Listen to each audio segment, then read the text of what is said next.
Shalom. House of the heart, like I choose the truth within all praises to Yahweh Bashem, Shai Bashem, Kakodash. And I'm going to entitle this video a few words on Revelation 21 and other topics. So let's see where the Spirit takes me. Okay. Revelation 21 is pretty much self-explanatory. Well, we'll see how deep it gets when I read it. But I'm just looking at the headlines here. It says the new heaven and earth, the new heaven and earth.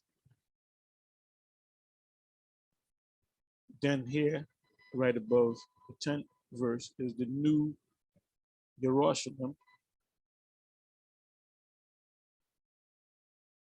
And this is obviously talking about the kingdom. What I may do is pull a verse out or two and go to the commentary just to see what these Edomite Christians have to say. Now, before I read this, I remember Vocab Malone made a statement. I believe he was at one of the camps. I don't remember, but which camp? I don't know if it was a GMS camp. I don't know if it was another former One West camp, but somebody had brought out a Revelation 7 to prove that the Lord is dealing with Israel. The elect of Israel starts with 144,000 of the 12 tribes. And he said, well, that's not talking about the actual Israelites, because we know that if you read about Joseph was not one of the tribes. But if you understand precept upon precept, you would know that when you come across the word Joseph, you automatically know it's talking about the tribe of Ephraim. It's no different than Israel also being called Jacob. Sometimes in the scriptures, the Most High refers to us as Israel, which was a name that was given to Jacob. And sometimes we are all known after the fact, after Jacob was long gone in the spiritual world, that when you come across the word Jacob, we know it's talking about the Israelites. So let me prove that. And then I am going to go into Revelation 7 chapter. Oh, another thing that these wacky-tacky Christians do is they'll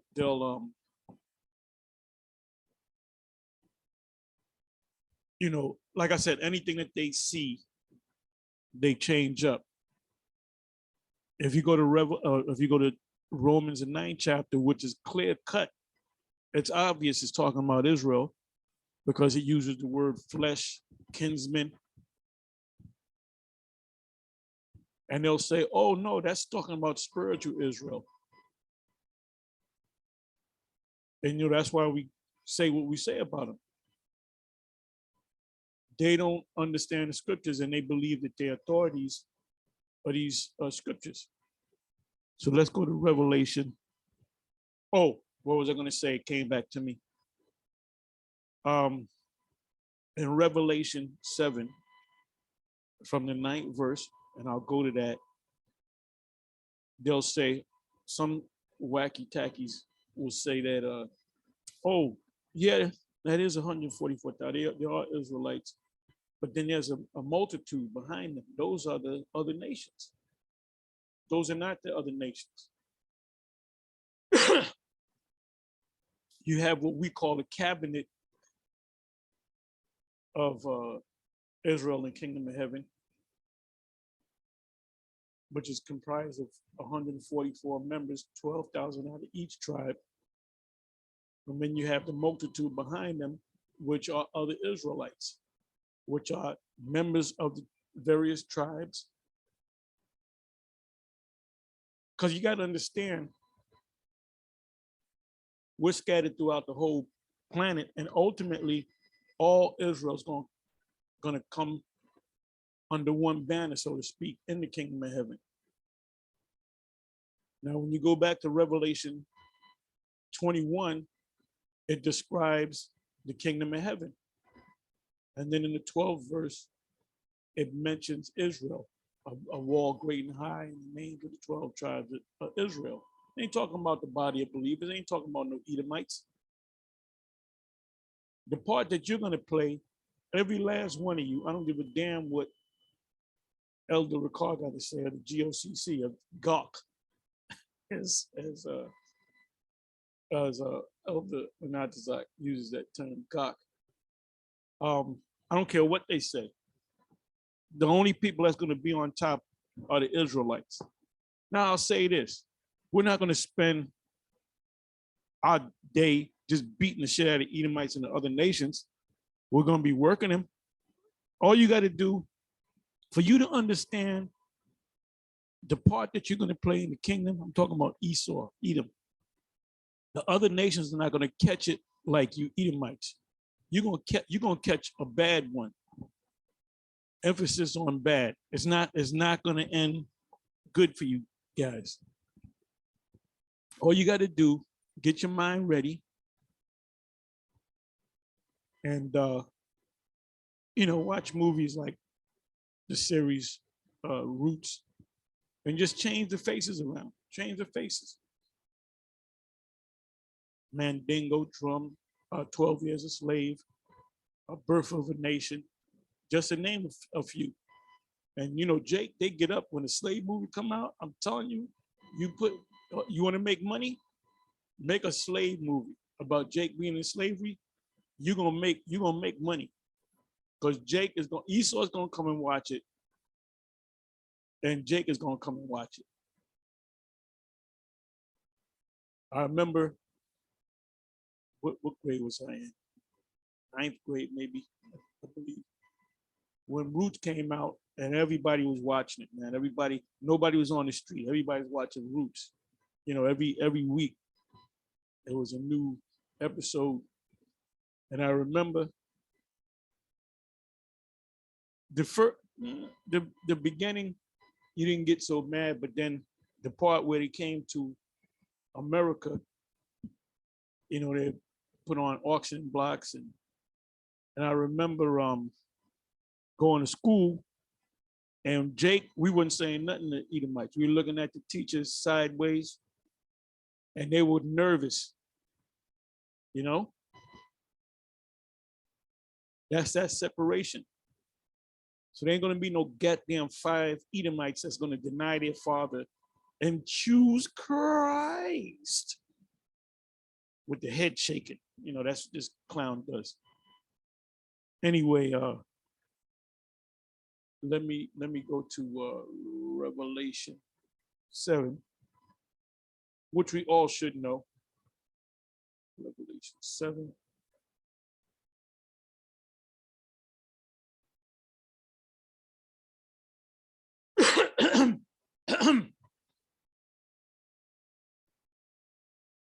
Very short chapter, but let's breeze through it. It says, and I was going to do a video before I thought about doing this video. I was going to do a video and entitle it, "And that ye grow thereby," or something to that effect. The word grow would be in the title, because you can't be of the elect if you don't grow. You go from listening, then you go from reading, a few scriptures, and then you say, I got a precept. Then we might point at you and say, okay, what's your precept? Or your question, because you're growing. Then there comes a point for everybody is different. You know, some people move faster than others. You know, 3 months, you can see that, yeah, this man's ready to say a few words and or be in the camp or whatever the case may be.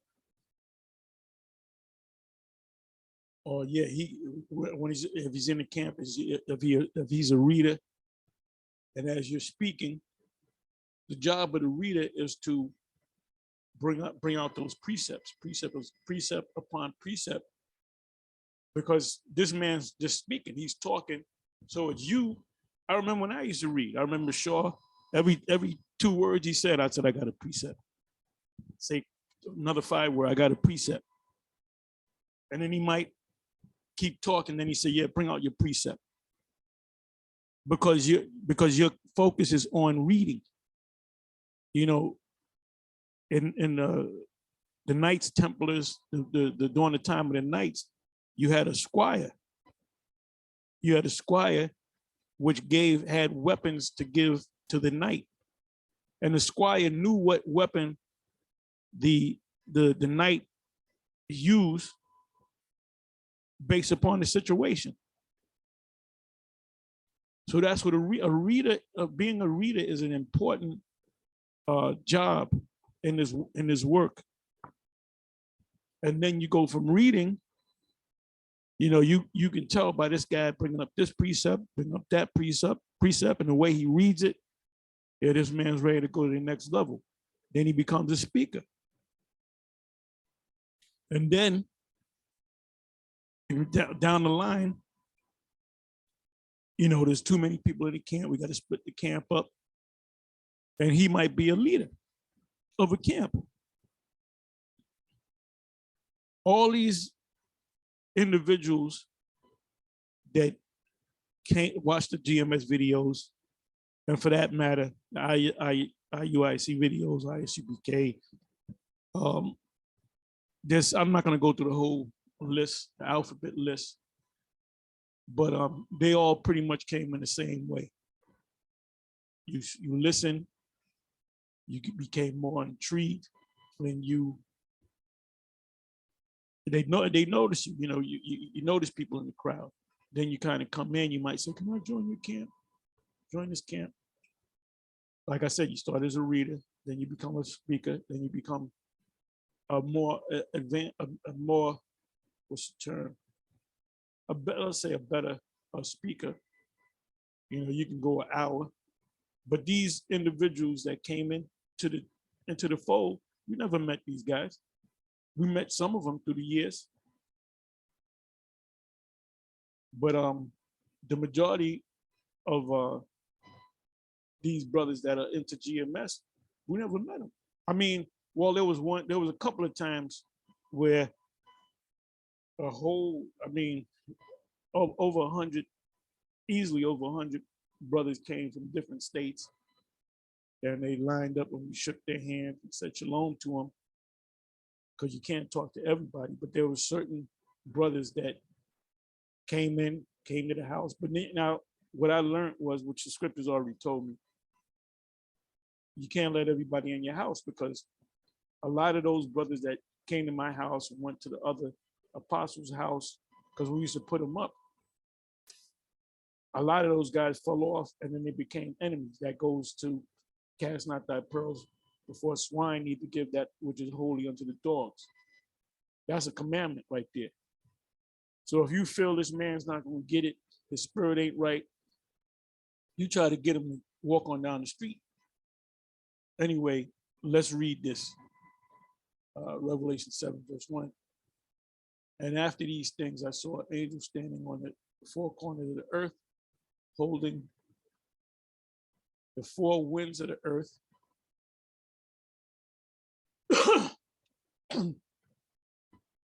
that the wind should not blow on the earth, nor on the sea, nor on any trees.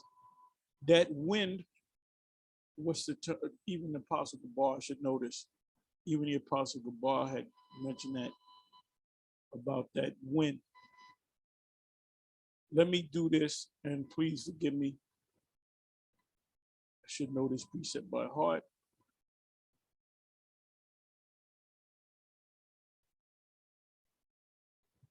Let me try this here.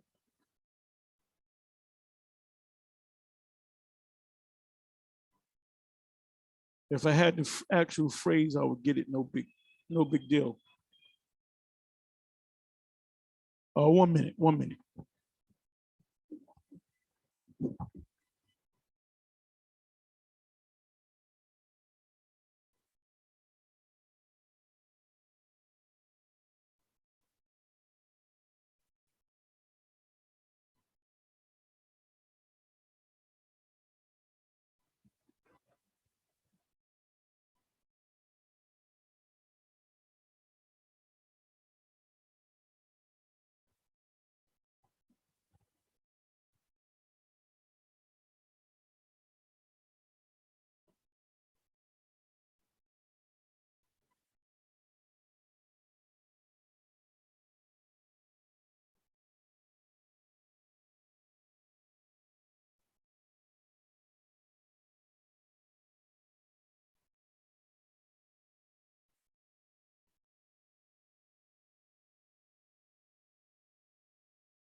Forgive me.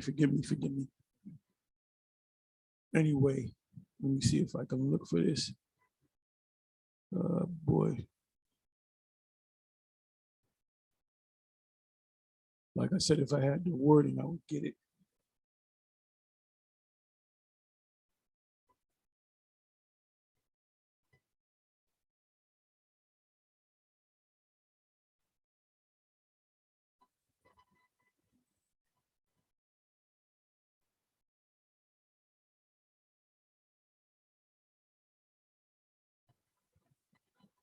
If I can't find it, somebody put it in the comment section.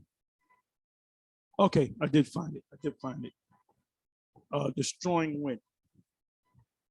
Jeremiah 51, verse 1. Thus saith Yahweh, behold, I will rise up against Babylon. We know that this is talking about the USA, and against them that dwell in the midst of them that rise up against me a destroying wind. And that destroying wind, we know what it's talking about. So when you come back to Revelation 7, we know that that wind, when after these things I saw 4 angels standing on the 4 corners of the earth, holding the 4 winds of the earth, that the wind should not blow on the earth, nor on the sea, nor on any tree. Why does it say tree? When you go back to Revelation, the 8th chapter, it says a third part of the trees shall be destroyed, a third part of the water shall be destroyed, the bodies of water. It says, and I saw another angel ascending from the east, having the seal of the living power, and he cried with a loud voice to the 4 angels to whom it was given to hurt the earth and the sea, saying, hurt not the earth, neither the sea, nor the trees, till we have sealed the servants of our power in their foreheads. Then it goes on to say, and I heard the number of them which were sealed, and there were sealed 144,000 of all the tribes of the children of Israel, of the tribe of Judah, and it's actually talking about the tribe of Judah. So let's prove that.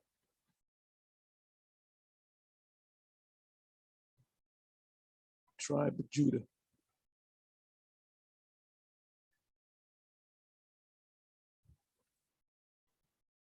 and that's a Greek form. I'm not going to let you hear it, but then it goes to, matter of fact, let me do this. Judah, he shall be praised. It doesn't mean that. It means Yahweh praise, Yahweh thanks.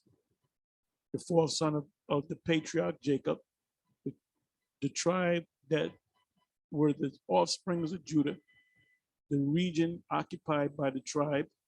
Yeah, because these names are also named for lands too.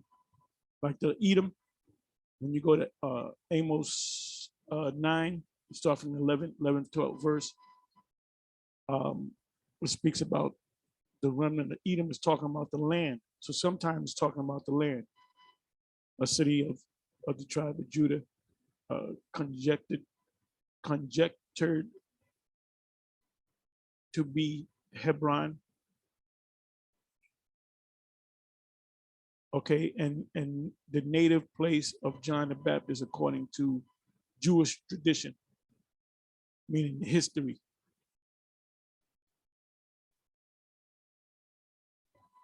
So now let's come back.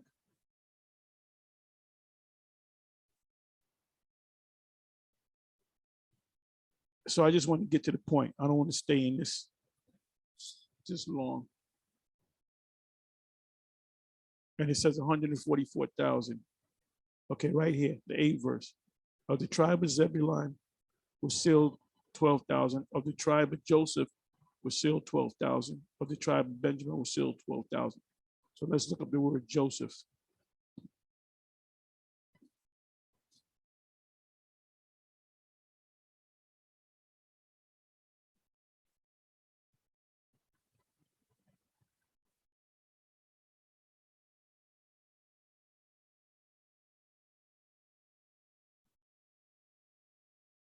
Joseph, let him add. Joseph, when you break it down, is Yahweh Sap, which means he will add.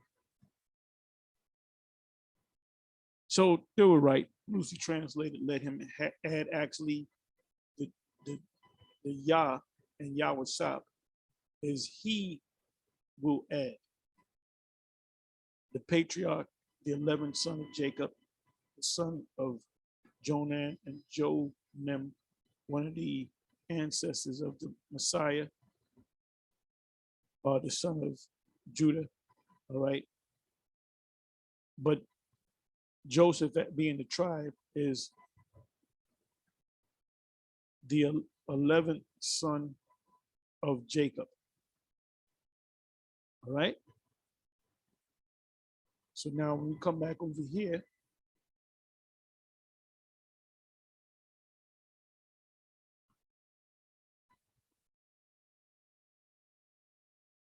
we know that this is talking about Ephraim.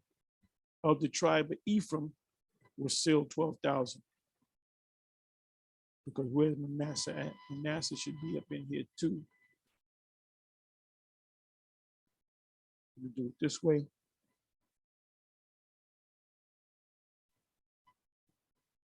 Okay, here we go. 6th verse. Of the tribe of Manasseh was sealed 12,000. So where was Ephraim? Well, Ephraim is right here where it says Joseph. If you go to, what is that, Numbers 1 verse 32, and you go to Ezekiel 37, starting from the 16th verse, it explains when it says Joseph, it's talking about Ephraim, the stick of Ephraim. So when this guy, vocab comes up and says, oh no, that's talking about the body of believers. And this is based upon a term, what is it, the replacement theology. And I went through that before.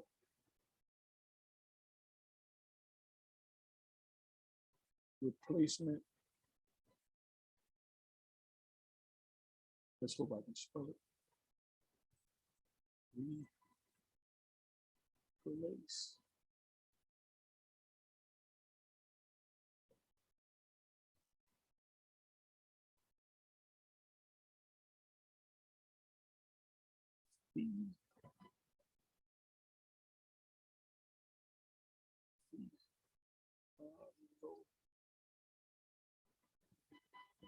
Replacement theology.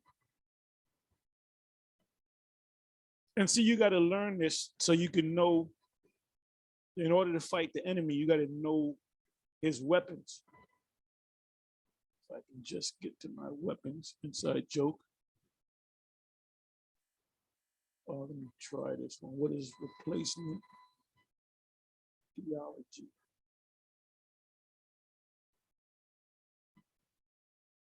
And that's what they teach in these theological cemeteries. I'll get the short answer. Replacement theology, also known as supersessionism, essentially teaches that the church has replaced Israel in God's plan. That's all we need to read. That's why this guy, Vocab Malone, and the rest of these Christians believe that they're part of it. And they also believe that if you guys are Israelites, we're over you because we're the body of believers. Let me read that again. Replacement theology, also known as supersessionism, essentially teaches that the church has replaced Israel in the Most High's plans. So we know that that's BS. And if that's the case, if he actually believes it, why does he keep coming around us to tell us you guys are teaching the wrong way? Because he's an apologist for the small hats.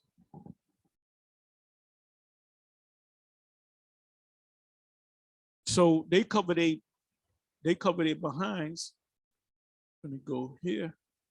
They cover their behinds with it used to be from the 9th verse. No, those are Israelites, but these people right down here wearing white robes and palms in their hands, those are other believers. Well, you know what cuts that? Revelation, the 5th chapter. Precept upon precept, precept upon precept, here a little, there a little, line upon line. For with stammering lips and another tongue shall he speak to his people. And the word stammering lips doesn't mean we're mumbling, but it means to be buffoonish. Give me one more second.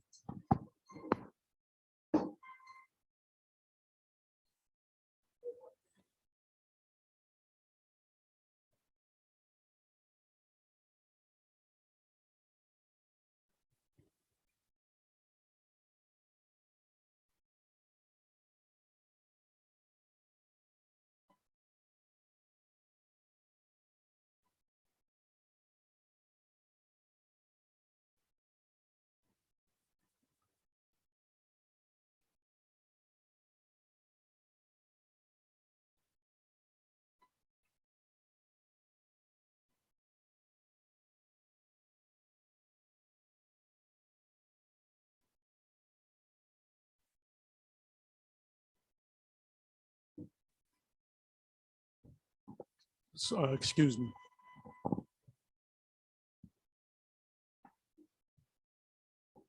Okay, like I said, okay, 9th verse.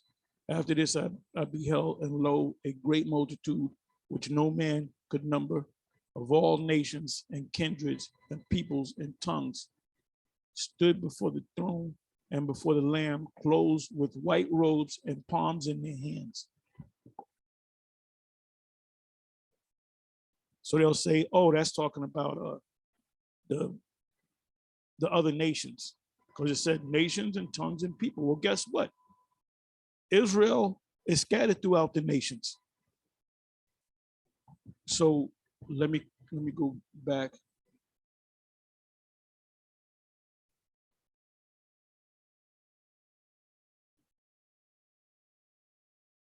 I want to go right to the point. All right, let me start at the first verse. It says, and I saw in the right hand of him that sat on the throne a book written within and on the backside sealed with 7 seals.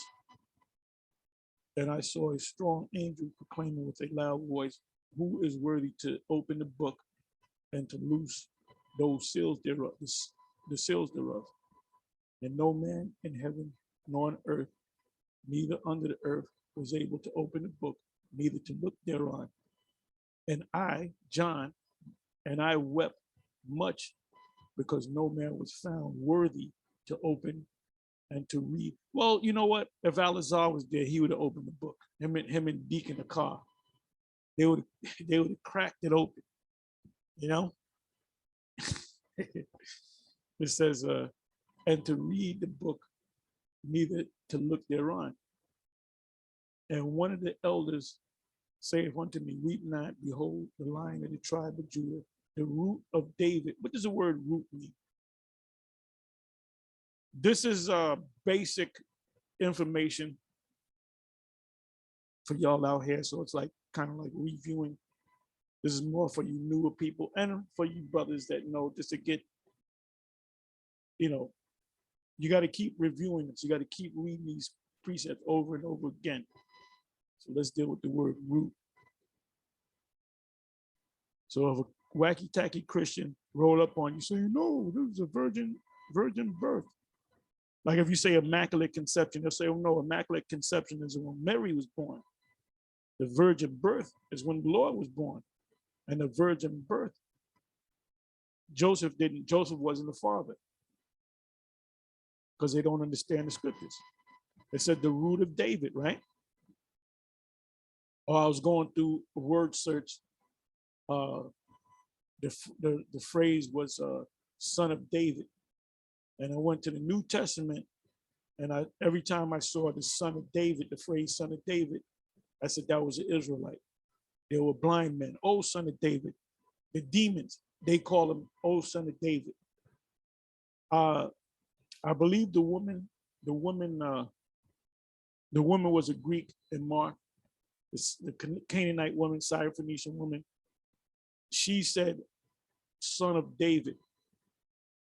Flesh and blood had not revealed it to her, but the Spirit of the Most High, the Spirit of the Father. So that woman was an Israelite.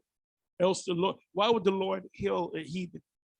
He said, I'm gonna, we give Canaanites a hard time. I'm gonna heal this Canaanite's daughter. He came to heal his people. He didn't come to heal no other nation, man. Are you out your damn mind? So let's go to the word root.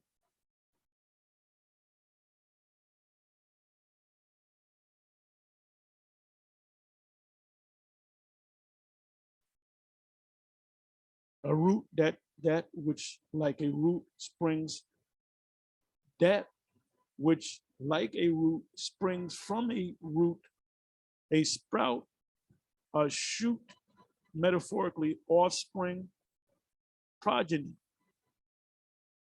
Well, how could it be metaphorically? Offspring, progeny. Progeny means meaning to go forward, and gene and genie means gene or sperm. For the sperm or the gene to go forward, or the rasa to go forward. Offspring, when you have children, they're also known as offspring.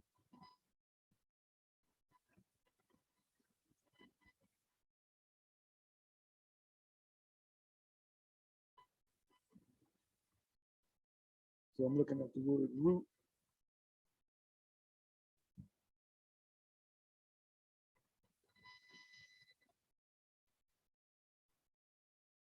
Yeah, Romans 11. We know that the branches that were broken off were Israelites. That was the split. That was the diaspora.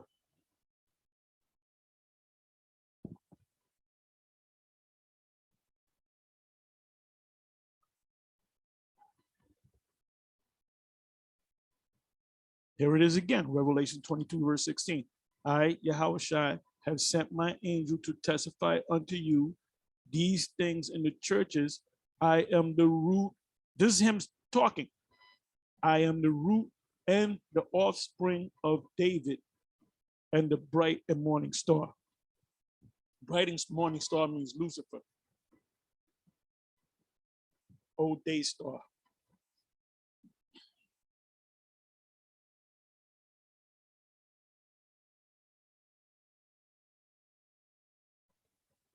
Okay, so let's read on. And one of the elders of the old root of David have prevailed to open the book. and to loose the seven seals thereof. And I beheld, and lo, in the midst of the throne, and on the and of the four beasts, and in the midst of the elders stood a lamb as it had been slain, having 7 horns and 7 eyes, which are the 7 spirits of the Most High sent forth unto all the earth. And he came and took the book out of the right hand of him that sat upon the throne. That's our Lord on the throne. And when he had taken the book, the 4 beasts and the 24 elders fell down before the Lamb, having every one of them harps and golden vials full of odors, which are the prayers of the saints. So when we pray, it goes up to the spirit, to the top, so to speak. And they sung a new song. Where do we hear that? In Revelation 14, Revelation 7. Thou art worthy to take the book and to open the seals thereof. Thou wast slain and hast redeemed us, the Israelites, to the Most High by thy blood, out of what? Every kindred and tongue and people and nation, and has made us unto our power kings and priests, the fulfillment, going back to, what is that, Exodus 19:6, and we will reign on the earth. The we will reign on the earth are the Israelites. So you can throw that damn replacement theology crap out the window. So now let's go to Revelation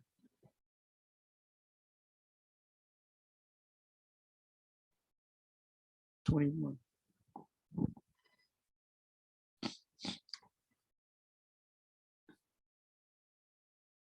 So what I wanted to pull out of this, let me see. You know what? Let me start at the top. It says, "And I saw a new heaven and a new earth. For the first heaven and the first earth will pass away." The new heaven is going to come, and the old heaven is Esau's heaven. That's Esau is the end of the world, and Jacob is the beginning of it that follow it. The new heaven is our heaven, the heaven that the Most High is going to give us. And who's going to be headed in that heaven? On the physical plane, is going to be David. Now it says in Isaiah 4, let's go to that. Isaiah 4.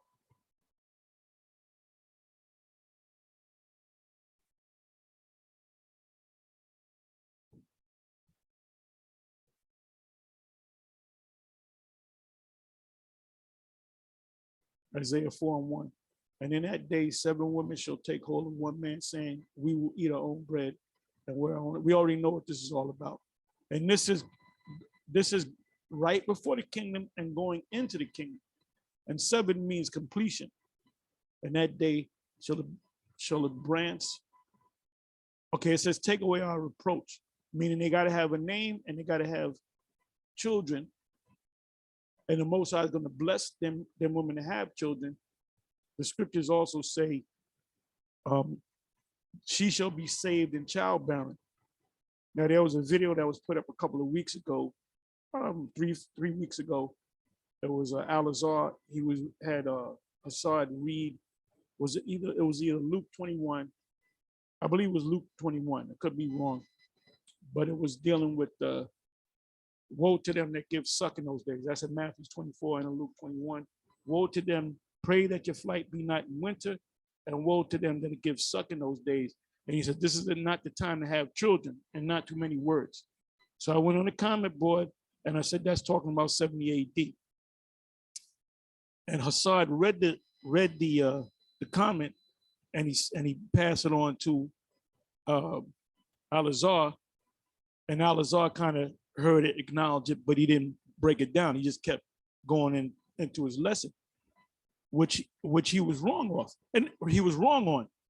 But I mean, if you go off, all of us go off. All of us say things and have to be reminded. I remember years ago, I had broke down something, and Apostle Rhyme, when he was like a student coming up, he said, no, at one time you said it meant that. And I had to look at it and I said, you're right, brother, you're right, I forgot. That's why you got to constantly keep going through these precepts, especially these ones that you have to interpret, like the Revelations and the Isaiahs and the Jeremiahs, and you got to constantly go through it. And I guarantee you, most of these guys that you see in these other camps, a lot of them know it, but a lot of them don't understand these prophetic breakdowns. The word hermeneutics, I had to throw that out there. Hermeneutics, look that word up. All right. It says, in that day shall the branch of the Lord be beautiful and glorious. That's the kingdom. And the fruit of the earth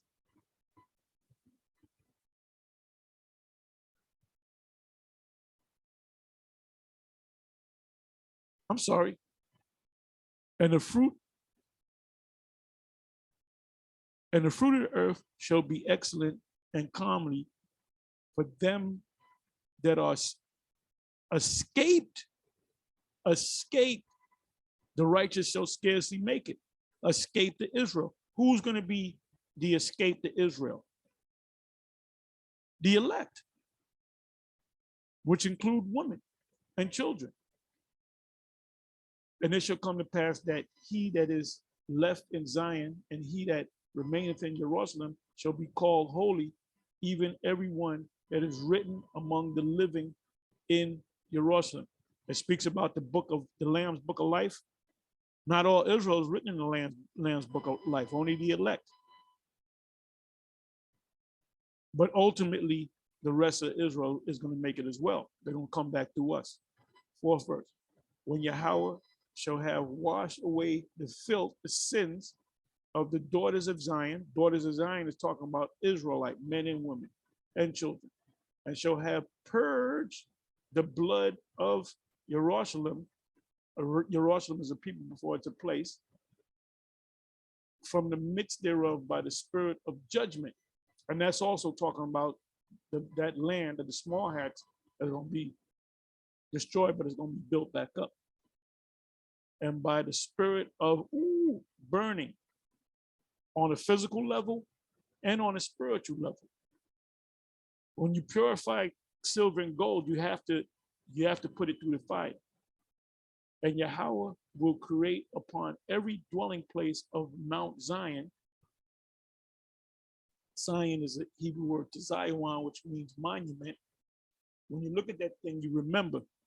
And upon her assemblies, a cloud and smoke by day, and the shining of a flaming fire by night. Where'd you hear that before? When we was in the wilderness. For upon all the glory shall be a defense. And there shall be a tabernacle for a shadow in the daytime from the heat, and for a place of refuge, and for a covert from storm and from rain. In other words, if you have a infant walk away, you don't even got to worry about it. Oh, I don't worry about that. The child will come back. Or you can summon the spirit to have the child come back. So we're not going to have any worries, stress-free, totally stress-free. Another reason why Jake is always up in the hospital is not just from stab wounds and gunshots, but from stress. We got a lot of these diseases. Stress is nothing but inflammation inside of you. Inflammation, you can do everything right. You can exercise, eat the right food, and still get sick because of the stress factor. Anyway, let's come back over here.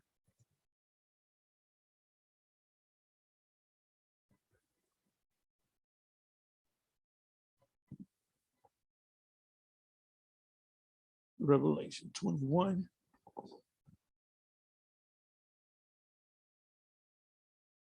We were well taken care of in the wilderness, but Jake was just hard-headed. That's why none of those Jakes in the first generation, that generation that was in Egypt that went into the wilderness, the only ones that made it to the other side was an Ephraimite and an Edomite. That show you the Esau, brother. Ephraimite and the Edomite made it to the promised land. Give me a damn break. Caleb and Joshua were the only ones that made it from Egypt into the wilderness, into the promised land. But this clown, this big head clown, Vocab Malone, he said, oh, Caleb is an Edomite.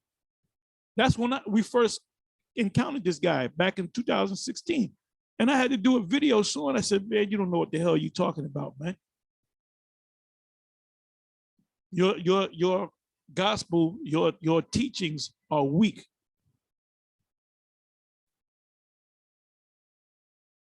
Okay, it says in the second verse, and I, John,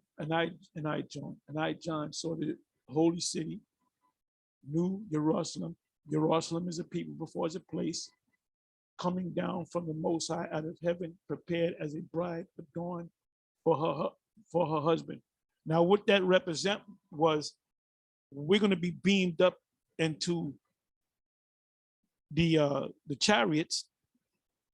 But like I said, I believe it's one, the chariot that the Lord is in, we're going to be beamed up in that one chariot. Because there's a mountain bunker retreat in Colorado. I forget the name of Cheyenne retreat or something like that. And they said you can put over 1 million people in there. You can put 1 million people inside that mountain. So guess what? You mean the Most High can't make a ship big enough to beam up 1 million people? Or millions of people? These ships can grow and become small and disappear. They can show themselves through the naked eye, but can't be picked up by radar. It says, and I, John, saw the holy city, New Jerusalem, coming down from the Most High out of heaven, prepared as a bride. Who's the bride?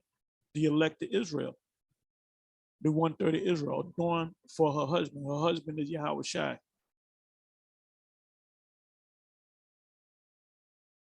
And I heard a great voice out of heaven saying, behold, the tabernacle of the Most High is with men. Now we read that in Isaiah, the 4th chapter, with the pillar of fire by night and the cloud by day, is with men, and he will dwell with them, and the men are Israelites, not the body of believers. And they shall be his people, and the Most High himself shall be, and the Lord himself shall be with them and be their power. So we're going to actually feel the presence of the Lord. And the Most High shall wipe away all tears. We're not going to be stressed out no more from their eyes. And there shall be no more death, neither sorrow nor crying, neither shall there be any more pain, for the former things are passed away. Right.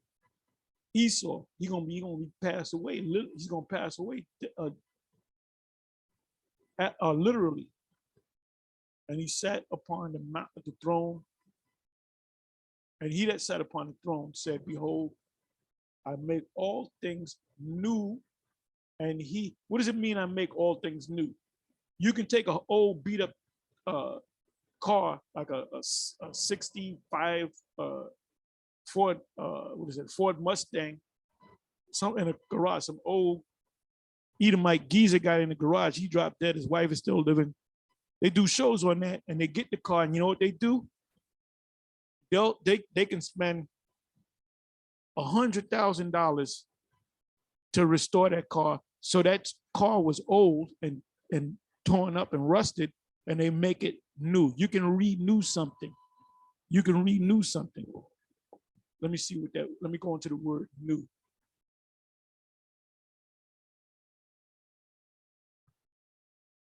that saying a brand new you.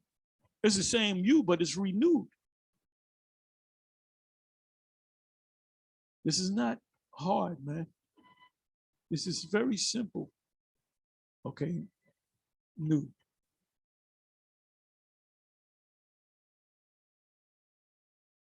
Let me let you hear it. G 2530.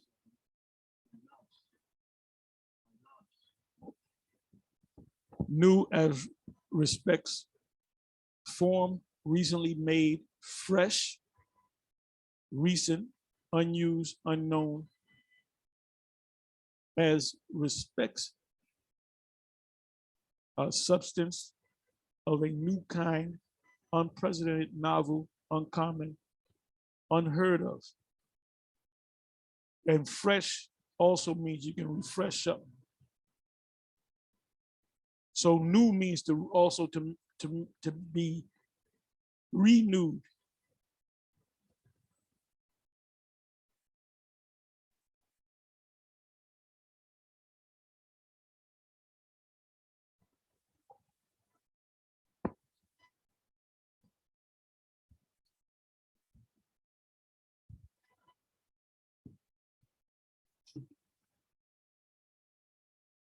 Right here, it's Mark 14, verse 24. And he said unto them, this is my blood of the New Testament, which is shed for many. So what is the New Testament? It's the renewed Old Testament. Saying these stupid ass Christians, they'll say, how do they say that? Oh, the new covenant, there's not going to be no law because we couldn't keep it. So the Most High said, let me throw the law away. If a man wants to dress up like a woman, he can dress up like a woman. If a man wants to lay down with another man, he can do that. No, you Christians don't know what the hell you're talking about. The covenant, the new covenant is this time he's going to take those same laws from the old covenant and program us to keep it. All right, so when you come back.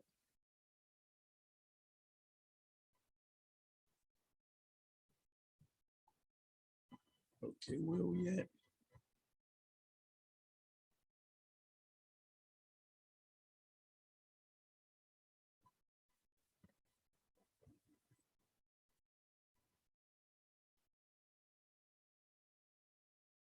Okay, right here, it said, he that overcometh shall inherit all things, and I will be his power, and he shall be my son. But the fearful and unbelieving and abominable and murderers and whoremongers and sorcerers and idolaters and all liars shall have their part in the lake which burneth with fire and brimstone, which is the second death. And you got Israelites is going to suffer the second death because they're not written in the book, Lamb's book of life. As a matter of fact, when we go into that, let me just put in book of life. Book of life.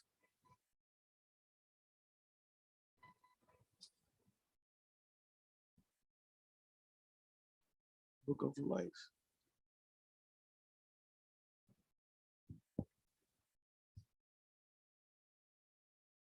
Wow, that's in there a lot. 38 occurs 38 times in 8 verses.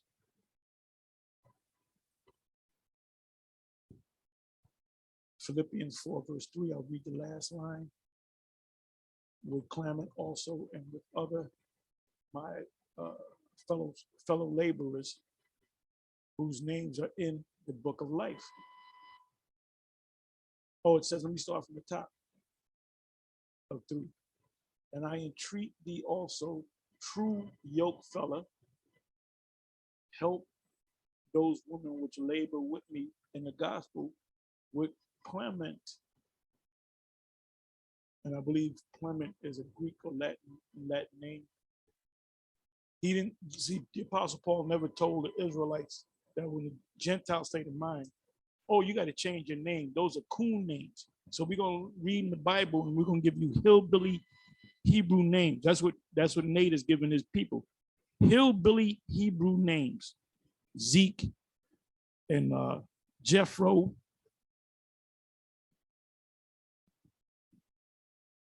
Okay, where am I at? Okay, Revelation 3, verse 5. He that overcometh, the same shall be clothed in white remnant, and will not blot, and I will not blot out his name out of the what? Out of the book of life, but I will confess his name before my Father and before his angels.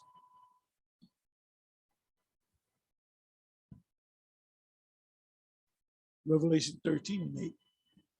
And all that dwell upon the earth shall worship him, whose names, now as you read down, we know that leads to the MOTB.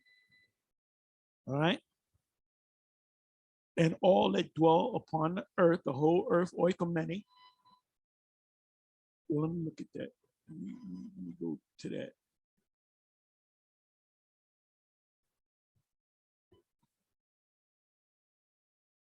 It might be Gia. Let me see if I can find it.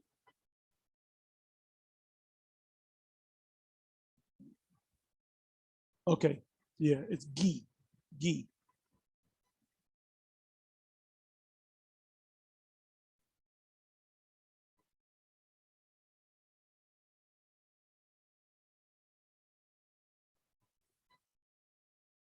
In general, it means the earth, the earth as a whole. If you go to Revelation 3 and 10, it speaks about the whole world's going to be tested, not so many words.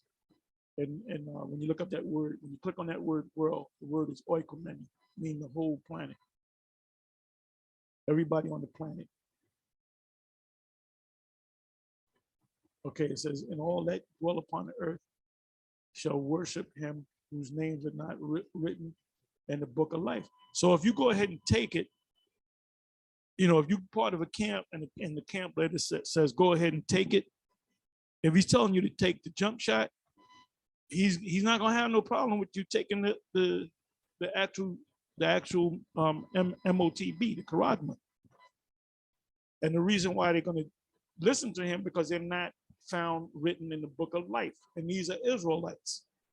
So any of you Israelites out there saying he that's not written in the book of life is talking about the other nations, no, it's talking about Israelites and the other nations. The other nations ain't gonna make it any goddamn way. Not one nation is gonna make it. Only the elect of Israel. Names are not written in the book of life of the Lamb slain from the foundation of the world. The lamb represents Yahweh Shai. Why is he known as a lamb? Because a lamb is an animal that you sacrifice for sin.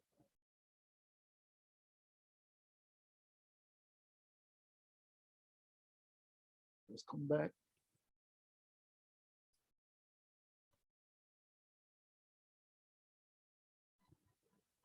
Revelation 17, verse 8. The beast that thou sawest was and is not, and shall ascend out of the bottomless pit and go into perdition, destruction. And they that dwell on the earth shall wonder, whose names are not written in the book of life from the foundation of the world. When they behold the beast that was and is not and yet is. What does it mean by and yet is? The beast was and was not, or is not and yet is. And yet is. So who's that beast?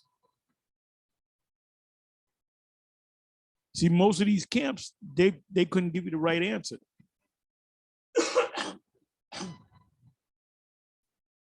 Revelation 20, verse 12. And I saw the dead, small and great, stand before the Most High, and the books were open, and another book was open, which is the book of life, or the Lamb's book of life. And the dead were judged out of those things which were written in the book according to their works. And you're being judged right now. The charges are being brought against you when we go out there and speak. Why you think you got Christians that always come around an Israelite camp? They don't just they act like they just passing by. No, they've been watching your videos. They'll put a bunch of precepts together, then they'll come with it, and then they walk down the street with their proverbial tail between their legs. But this guy, this knucklehead vocab, he keeps coming around and he keeps getting chopped up in the spirit. The man doesn't know anything about the breakdowns. He knows nothing about interpretation of these prophetic scriptures, because they don't teach him that in those. They don't teach you that in theological cemetery.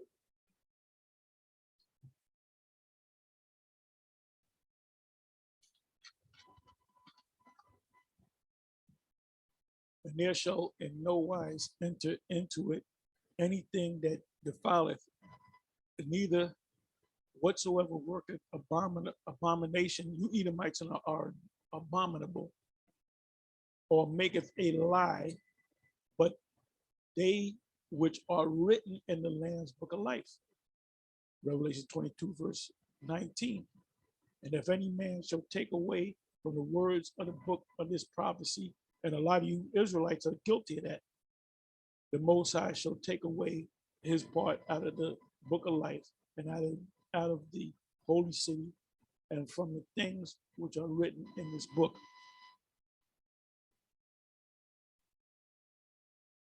Now let me come back. I want to read one more verse, and then I'll close it. When you read Revelation 21 from the top to the bottom, we all know it's describing the kingdom, but who is the kingdom for? It says here the New Jerusalem, right?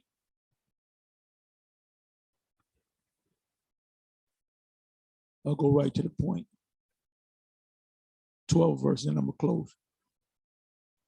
It says, and had a wall great and high, and had 12 gates, and at the gates 12 angels, and the names written thereon, which are the names of the 12 tribes of the children of Israel.